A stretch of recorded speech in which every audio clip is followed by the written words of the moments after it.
सांगली शहरात पोलिसांनी कारवाई करत 2 बांगलादेशी नागरिकांना ताब्यात घेतला। माननीय पोलीस अधीक्षक संदीप घुगे आणि अपर पोलीस अधीक्षक कल्पना बारावकर यांच्या आदेशानुसार परदेशी नागरिकांवर कारवाई मोहीम सुरू आहे।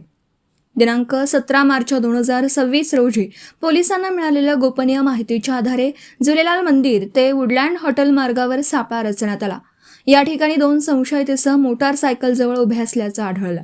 पोलीस उपनिरीक्षक महादेव पवार यांनी चौकशी केली असता संबंधित व्यक्तींनी आपली नावं हिमेल फरमान सोनार वय वर्ष 35 आणि पोरोश शोएदुल चोकदार वय वर्ष 27 असे सांगितलेत। पुढील चौकशीत ते बांगलादेशचे नागरिक असल्याचं उघड झालं। दोघांकडे भारतात येण्यासाठी आवश्यक असलेली वैध कागदपत्रे आढळून आली नाहीत, त्यामुळे त्यांच्या विरोधात सांगली शहर पोलीस ठाण्यात गुन्हा क्रमांक 123/2026 नोंद करण्यात आला। त्यांच्यावर इमिग्रेशन अँड फॉरेनर्स ऍक्ट 2025 तसेच पारपत्र भारतात प्रवेश नियम 1950 अंतर्गत कारवाई करण्यात आली। त्यांच्यावर इमिग्रेशन अँड फॉरेनर्स ऍक्ट 2025 तसेच पारपत्र भारतात प्रवेश नियम 1950 अंतर्गत कारवाई करण्यात आली आहे।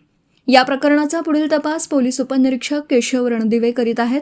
पोलिसांनी नागरिकांना आवाहन केलं आहे की परिसरात संशयित व्यक्ती आढळल्यास तात्काळ 112 वर संपर्क साधावा किंवा जवळच्या पोलीस ठाण्याशी संपर्क साधा।